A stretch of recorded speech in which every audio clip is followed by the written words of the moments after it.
সকালের সময় ছিল। ভবনের সামনে মানুষজন তাদের গাড়ি থেকে নামছিল। স্যুট, টাই এবং চকচকে জুতো তাদের ব্যক্তিত্বকে প্রকাশ করছিল। প্রত্যেকের মুখে প্রতিযোগিতা এবং সাফল্যের ক্ষুধা স্পষ্টভাবে ফুটে উঠছিল। সেই ভিড়ের মাঝে এক যুবক নিঃশব্দ পায়ে হেঁটে ভবনের কেন্দ্রীয় দরজার কাছে পৌঁছল। কাঁধে একটি পুরনো ব্যাগ, কাপড়ে হালকা ভাঁজ এবং জুতো এমন জীর্ণ যেন বছরের পর বছর ধরে ভ্রমণ করে আসছে। তার নাম ছিল আর্জন। কেউ তাকে গুরুত্ব দেয়নি, কারণ তাদের চোখে সে ছিল একজন সাধারণ শ্রমিক। কিন্তু বাস্তব সত্য ছিল যে আর্জন সাধারণ ছিল না। সে ছিল সেই কোম্পানির প্রকৃত উত্তরাধিকারী এবং ভবিষ্যতের মালিক। বিদেশ থেকে শিক্ষা সম্পন্ন করে ফিরেছিল, বড় প্রতিষ্ঠানে ইন্টার্নশিপও করেছিল। কিন্তু সে তার প্রকৃত পরিচয় গোপন রেখেছিল। সে সিদ্ধান্ত নিয়েছিল যে যদি তাকে নেতৃত্ব গ্রহণ করতে হয়, তবে প্রথমে তাকে পরীক্ষা করতে হবে যে তার দল বাস্তবে কেমন। কে সৎ, কে চাটুকার, আর কে ক্ষমতার নেশায় মানবিকতা ভুলে গেছে। তাই সে পরিচ্ছন্নতা কর্মীর ছদ্মবেশ ধারণ করল, হাতে ঝাড়ু নিল, কোমর ঝুঁকিয়ে ভবনের ভেতরে পা রাখিও। দরজার ভেতরে প্রবেশ করতেই দ্রুত পায়ের আওয়াজ শুনতে পেল।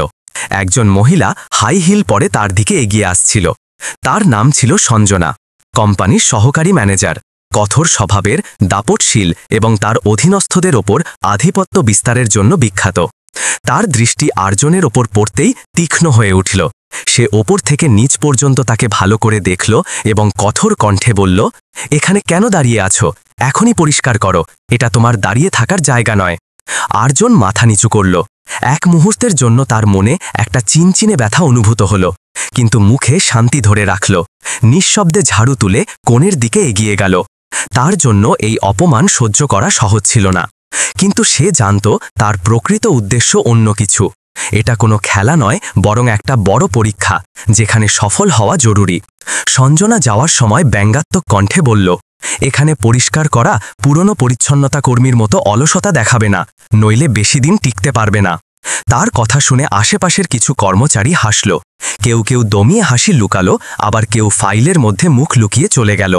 কেউ ভাবেনি যে যাকে তারা সাধারণ পরিচ্ছন্নতা কর্মী মনে করছে, সেই কাল তাদের ভাগ্যের ফয়সালা করবে। আর্জন ঝাড়ু মাটিতে বুলালো, মনে মনে প্রতিজ্ঞা করল যে সে সব কিছু দেখবে, সহ্য করবে এবং সময় এলে সত্য সবার সামনে নিয়ে আসবে। প্যান্ট্রির পরিবেশ সব সময়ের মতো হাসি ঠাট্টায় ভরপুর ছিল। কিছু কর্মচারী হাসি মুখে গল্প করছিল, কেউ কফির মগ হাতে গল্পে মশগুল ছিল। আর্জন নিঃশব্দে ঝাড়ু হাতে এক কোণে পরিষ্কার করছিল।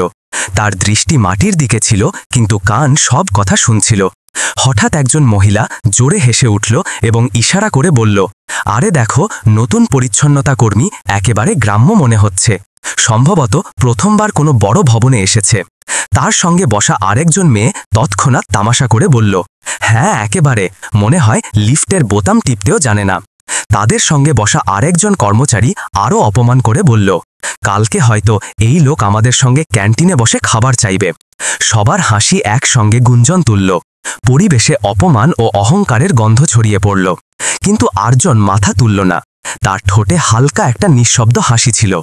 মনে মনে সে সবার মুখ মনে রাখছিল। সে জানত এমন মুহূর্তই প্রকৃত পরীক্ষা, যেখানে মানুষের চরিত্রের পরিচয় পাওয়া যায়। সে সবার সত্যিকারের রূপ মনে মনে নকশা করছিল। কিছুক্ষণ পর সবাই তাদের হাসি আর কফির কাপ শেষ করে প্যান্ট্রি থেকে বেরিয়ে গেল। আর্জন তখনও পরিষ্কার করায় ব্যস্ত ছিল। তার ভেতরে কোথাও রাগের একটা ছোট্ট স্ফুলিঙ্গ জ্বলছিল, কিন্তু সে তার মন ঠান্ডা করল। সে জানত যদি আবেগের বশে কিছু করে ফেলে, তবে তার পুরো পরিকল্পনা ব্যর্থ হয়ে যাবে। তাকে ধৈর্য এবং কৌশলের সঙ্গে এগোতে হবে। সন্ধ্যা নামতে শুরু করল। অফিসের দরজার বাইরে আলোর মাঝে একটি চকচকে দামি গাড়ি এসে থামল। আর্জন দূর থেকে দেখল সঞ্জনা ফোন কানে লাগিয়ে গাড়িতে উঠছে। তার মুখে অহংকার আর ভঙ্গিতে দম্ভ স্পষ্ট ছিল। কাছে দাঁড়ানো নিরাপত্তারক্ষী দরজা খুলল, আর সে হাসি মুখে ভেতরে বসল। ফোনে তার কথা আর্জনের কানে পৌঁছল, হ্যাঁ হানি, আজ রাতে আমাকে একটা 5 স্টার রেস্তোরাঁয় নিয়ে যাও। আমি কোনো সস্তা ক্যাফে মেনে নিতে পারবো না। আর্জন এক মুহূর্তের জন্য সেই দৃশ্য ভালো করে দেখল, তারপর আস্তে করে চোখ নামিয়ে নিল। তার মনে একটাই চিন্তা এলো, এই অহংকার বেশি দিন চলবে না। ক্ষমতা আর প্রতিপত্তি মানুষকে সব সময় বাঁচাতে পারে না। একদিন সত্য সবার সামনে আসবে।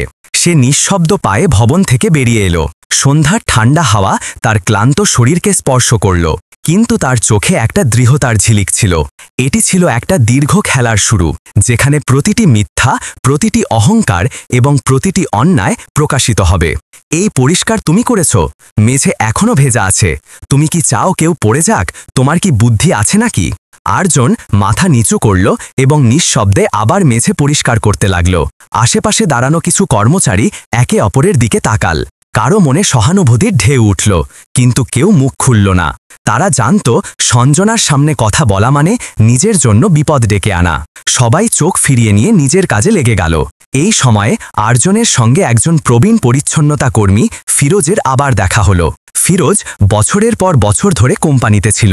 সাধারণ মানুষ, কম কথা বলতো, কিন্তু মনের দিক থেকে পরিচ্ছন্ন। সে সব সময় পরিশ্রম করত এবং কারো সঙ্গে ঝগড়া করত না। কর্মচারীরা প্রায়ই তার সঙ্গে ঠাট্টা করত। কেউ তাকে বুড়ো পরিচ্ছন্নতা কর্মী বলে ডাকত, কেউ তার পোশাক নিয়ে ব্যঙ্গ করত। কিন্তু ফিরোজ কখনো মন খারাপ করেনি। আর্জন ফিরোজের মধ্যে একটা আলাদা আলো দেখল। তার সঙ্গে পরিষ্কার করতে করতে বলল, ভাই, তুমি এত বছর ধরে এখানে আছো, লোকে যখন এভাবে তোমাকে অপমান করে তখন কি মন খারাপ হয় না? ফিরোজ হাসল এবং বলল, বাবা, সম্মান দেবার মালিক ওপরে আছেন। এই লোকেরা যারা আজ হাসে তারা কাল ভুলে যাবে, কিন্তু আমরা যদি আমাদের কাজ সৎভাবে করি তবে মন শান্ত থাকে। এই কথা আর্জনের মন ছুঁয়ে গেল। তার মনে হলো এই মানুষটি বাহ্যিকভাবে দুর্বল হলেও আসলে সবচাইতে শক্তিশালী। খাওয়ার সময় ফিরোজ প্রায় তার রুটি ভাগ করে দিত। একদিন সে আর্জনকে অর্ধেক রুটি দিয়ে বলল, নে ভাই, তুইও খা, আমি একা, আমার চলে যায়। তুই তরুণ, তোর বেশি শক্তি দরকার। আর্জনের চোখে হালকা জল চলে এলো। সে মনে মনে ভাবল, যদি এই কোম্পানিতে কাউকে প্রথমে ন্যায় বিচার দেওয়া উচিত তবে তিনি হলেন ফিরোজ। তার চরিত্রের শক্তি এবং মনের নম্রতার প্রতি সে মুগ্ধ হয়ে গেল। সেই মুহূর্তে আর্জন নিজের সঙ্গে প্রতিজ্ঞা করল যে সে শুধু ফিরোজ নয়, বরং প্রত্যেকের অধিকার ফিরিয়ে দেবে যাদের এখানে বছরের পর বছর ধরে দমিয়ে রাখা হয়েছে। কিন্তু সে জানত এখনও সময় হয়নি। তাকে আরও সহ্য করতে হবে এবং সঠিক মুহূর্তের জন্য অপেক্ষা করতে হবে। দিন গড়িয়ে যেতে লাগল, আর আর্জন অফিসের প্রতিটি কোণে ঘটে যাওয়া ঘটনাগুলো কাছ থেকে দেখতে শুরু করল। একদিন দুপুরে কোম্পানির কোঅপারেটিভ সোসাইটির ঘর থেকে খবর এলো যে সেখান থেকে কিছু টাকা গায়েব হয়ে গেছে। খবর শুনতেই অফিসে হইচই পড়ে গেল। সবাই নিজেদের ডেস্ক থেকে উঠে কথা বলতে লাগল। কেউ বলছিল হয়তো কাগজপত্রে ভুল হয়েছে, কেউ বলছিল এটা নিশ্চিতভাবে কোনো অভ্যন্তরীণ কর্মচারীর কাজ। এই হট্টগোল চলছিল এমন সময় সঞ্জনা দ্রুত পায়ে হলে প্রবেশ করল। তার হাতে কাগজপত্র ছিল এবং মুখে রাগের লালিমা। সে সবার সামনে জোরে বলল, আমি জানি টাকাকে চুরি করেছে, এই কাজ আর কারো নয়, ফিরোজের। ফিরোজ, যে তখন পানির গ্যালন হাতে ঘরে এসেছিল, হতবম্ব হয়ে সঞ্জনার দিকে তাকাল। তার কণ্ঠ কাঁপতে লাগল, ম্যাডাম, আমি কিছু করিনি, আমি তো শুধু পানি রাখতে এসেছিলাম, টাকায় হাতও দিইনি। কিন্তু সঞ্জনা একটা কথাও শুনল না। সে সবার সামনে ফিরোজকে কঠোর ভাষায় তিরস্কার করল। বন্ধ করো, তোমার মতো লোকেরাই কোম্পানির বদনামের কারণ হয়, তোমাকে এখান থেকে বরখাস্ত করা উচিত। আশেপাশে দাঁড়ানো কর্মচারীরা নিঃশব্দ ছিল। কেউ একটাও সাহস করতে পারল না ফিরোজের পক্ষে কিছু বলার। সবাই জানত সঞ্জনার সঙ্গে উচ্চপদস্থ কর্মকর্তাদের সম্পর্ক আছে এবং তার সঙ্গে ঝগড়া করা মানে নিজের ক্যারিয়ার দাওয়ে লাগানো। এইচআরকে তৎক্ষণাৎ খবর দেওয়া হলো এবং তারা ফিরোজকে কঠোর সতর্কতা জারি করল। ফিরোজের মুখ ফ্যাকাশে হয়ে গেল। সে চুপচাপ মাথা নিচু করে ঘর থেকে বেরিয়ে গেল। আর্জন দূরে দাঁড়িয়ে এই পুরো দৃশ্য দেখছিল। তার মন ভেঙে গেল। সে জানত ফিরোজ নির্দোষ, কিন্তু সবাই চোখ ফিরিয়ে নিল। রাতে যখন অফিস খালি হয়ে গেল, আর্জন নিঃশব্দে নিরাপত্তা কক্ষে প্রবেশ করল। সে কম্পিউটারে গিয়ে ঘরের ক্যামেরার রেকর্ডিং খুলল। স্ক্রিনে স্পষ্ট দেখা গেল ফিরোজ ঘরে এসেছিল, গ্যালন রেখেছিল এবং তৎক্ষণাৎ ফিরে গিয়েছিল। সে টাকার বাক্সে হাত পর্যন্ত ছোঁয়নি। এটা দেখে আর্জন স্বস্তির নিঃশ্বাস ফেলল, কিন্তু সঙ্গে সঙ্গে তার মনে রাগের একটা আগুন জ্বলে উঠল। সে তৎক্ষণাৎ ভিডিওটি কপি করে নিজের কাছে সংরক্ষণ করল। সে নিজেকে বলল, সময় বদলাতে চলেছে, এই অত্যাচার বেশি দিন চলতে পারে না। সেই রাত আর্জনের জন্য সিদ্ধান্তমূলক ছিল। সে ঠিক করল যে সে আর শুধু দর্শক হয়ে থাকবে না, বরং শীঘ্রই এই ব্যবস্থাকে নাড়িয়ে দেবে। ফিরোজের সঙ্গে ঘটে যাওয়া ঘটনা আর্জনের মনে গভীর ক্ষত রেখে গেল। সে বুঝে গিয়েছিল যে এই কোম্পানিতে ক্ষমতা এবং সম্পর্কের ভিত্তিতে সিদ্ধান্ত নেওয়া হয়, সত্যের ভিত্তিতে নয়। সঞ্জনার আচরণ আরও কঠোর হয়ে গেল। এখন সে আর্জনকেও বারবার লক্ষ্য করতে শুরু করল। কখনো চিৎকার করে বলতো সে মগ ঠিকমতো পরিষ্কার করেনি, কখনো অন্যদের সামনে তাকে অপমান করে বলতো তার কাজ ধীরগতির এবং অকেজো। বাকি কর্মচারীরা হয় চুপচাপ তামাশা দেখত, নয়তো হেসে পরিবেশে আরও অপমানের রং যোগ করত। আর্জন এসব সহ্য করল, কিন্তু তার ভেতরে একটা পরিকল্পনা পাকাপোক্ত হতে লাগল। সে জানত যদি সে চুপ থাকে তবে শুধু ফিরোজ নয়, প্রতিটি দুর্বল কর্মচারী এভাবেই দমিয়ে রাখা হবে। তাই সে সিদ্ধান্ত নিল যে এখন সময় এসেছে সত্যকে সবার সামনে আনার। রাত গভীর হলে যখন অফিস খালি হয়ে যেত, আর্জন নিঃশব্দে পুরনো কম্পিউটার কক্ষে যেত। এটি এমন একটি ঘর ছিল যেখানে পুরনো রেকর্ড রাখা হতো এবং খুব কম লোকই আসত। সেখানে থাকা একটি কম্পিউটার কোম্পানির কেন্দ্রীয় নেটওয়ার্কের সঙ্গে সংযুক্ত ছিল, কিন্তু কর্মচারীরা প্রায়ই এটিকে গুরুত্বহীন মনে করে ব্যবহার করত না। আর্জন তার শিক্ষা এবং অভিজ্ঞতার ভিত্তিতে সিস্টেমে প্রবেশাধিকার পেয়ে গেল। সে ফাইলগুলো খুঁজতে শুরু করল। একের পর এক রিপোর্ট তার সামনে আসতে লাগলো। সে দেখল অনেক জাল রিপোর্ট তৈরি করা হয়েছে, যেখানে অপ্রয়োজনীয় খরচ দেখানো হয়েছে। আশ্চর্যজনকভাবে সব বোনাস এবং অতিরিক্ত সুবিধা সঞ্জনার নামে যাচ্ছিল। সে একজন সাধারণ সহকারী ম্যানেজার হওয়া সত্ত্বেও এমন সুবিধা পাচ্ছিল যার কোনো যৌক্তিকতা ছিল না। আর্জন সেই সব রিপোর্ট সংগ্রহ করে একটি গোপন ফাইল তৈরি করল। তার হৃদয় জোরে জোরে ধুকপুক করছিল। এখন তাকে শুধু একটি সুযোগের প্রয়োজন ছিল যাতে এই সব কিছু সবার সামনে আনতে পারে। পরের সকালে অফিসের পরিবেশ সব সময়ের মতো স্বাভাবিক ছিল। কর্মচারীরা নিজেদের ডেস্কে বসেছিল। কেউ কফি পান করছিল, কেউ কম্পিউটারে ব্যস্ত ছিল। হঠাৎ সকাল 9টার কাছাকাছি সবার কম্পিউটারে একই সময়ে একটি গোপন ইমেল প্রকাশিত হলো। সেই ইমেলে সঞ্জনার জাল বোনাস এবং রিপোর্টের বিশদ বিবরণ ছিল। সঙ্গে কিছু কাগজপত্র সংযুক্ত ছিল, যেখানে সঞ্জনার নাম স্পষ্টভাবে লেখা ছিল। পুরো অফিসে হট্টগোল পড়ে গেল। কর্মচারীরা একে অপরের সঙ্গে ফিসফিস করে কথা বলতে লাগল। এটা কি সত্যি? এটা তো বড় গোলমাল। এটা কিভাবে সম্ভব? সঞ্জনার মুখ একেবারে ফ্যাকাশে হয়ে গেল। সে তৎক্ষণাৎ ইমেল বন্ধ করার চেষ্টা করল, কিন্তু ততক্ষণে অনেক দেরি হয়ে গিয়েছিল। তার অহংকারে প্রথম ফাটল ধরেছিল। সঞ্জনার বিরুদ্ধে ইমেল ছড়িয়ে পড়ার পর অফিসের পরিবেশ একেবারে বদলে গেল। যে কাল পর্যন্ত সবার ওপর দাপট দেখাতো, আজ সে নিজেই হতবাক হয়ে ঘুরছিল। তার আশেপাশে দাঁড়ানো লোকেরা ফিসফিস করে কথা বলতো, কিন্তু সামনে এসে কেউ কিছু বলতো না। তার মুখে প্রথমবারের মতো ভয় এবং অস্থিরতা প্রকাশ পাচ্ছিল। কিন্তু সঞ্জনা এত সহজে হার মানার মানুষ ছিল না।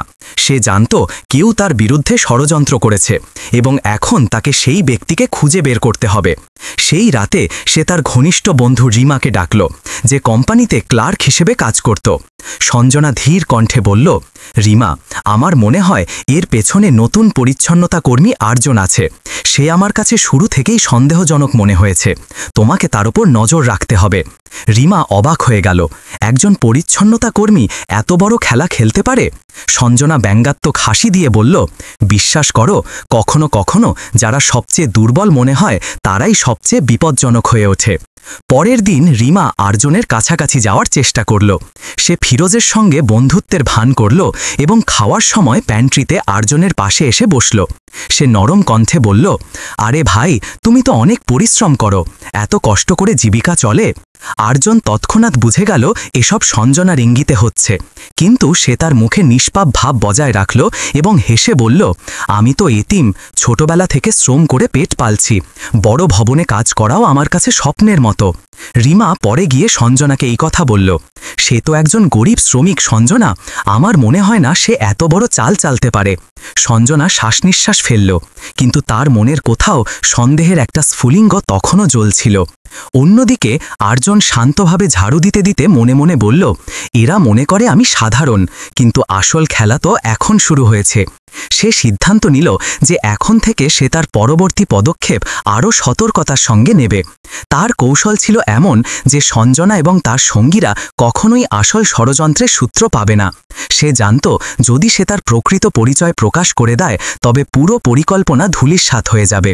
সেই রাতে আর্জন তার ঘরে বসে নোটবুক খুলল এবং সেই সব মুখ লিখতে শুরু করল যারা তাকে অপমান করেছিল। সে নিজের সঙ্গে প্রতিজ্ঞা করল যে সময় এলে প্রত্যেককে আয়না দেখাবে।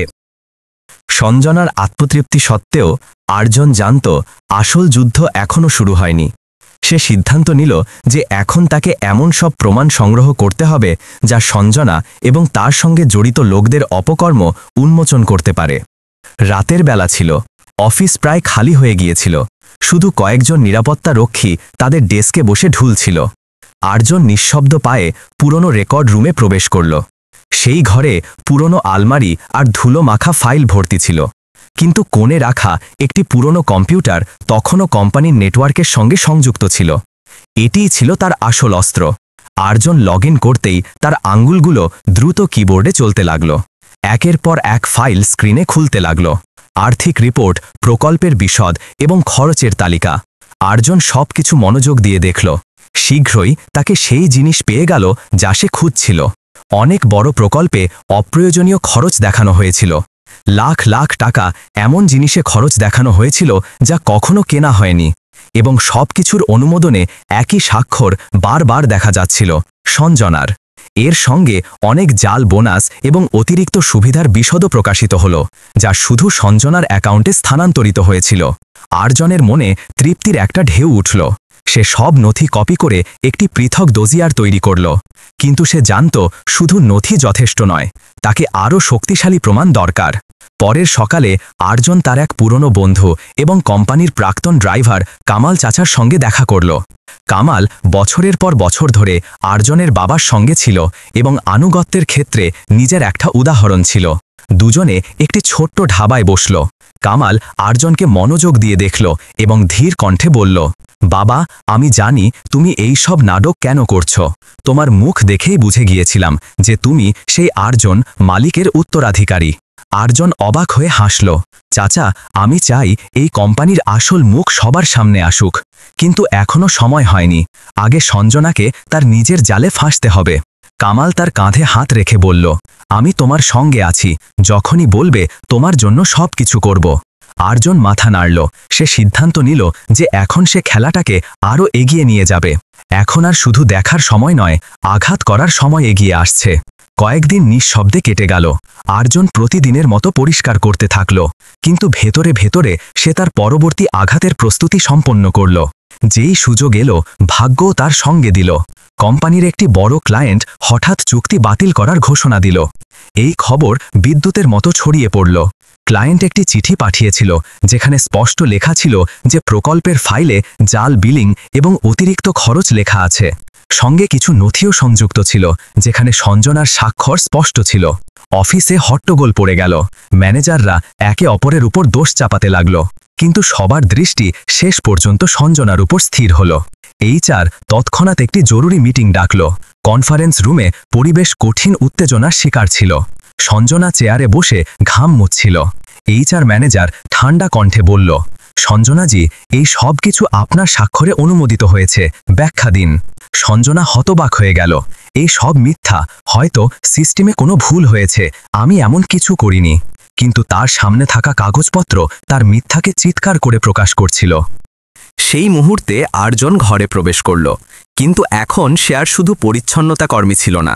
সে একটি নতুন নাম ধারণ করেছিল, রিয়াজ হাফিয়া।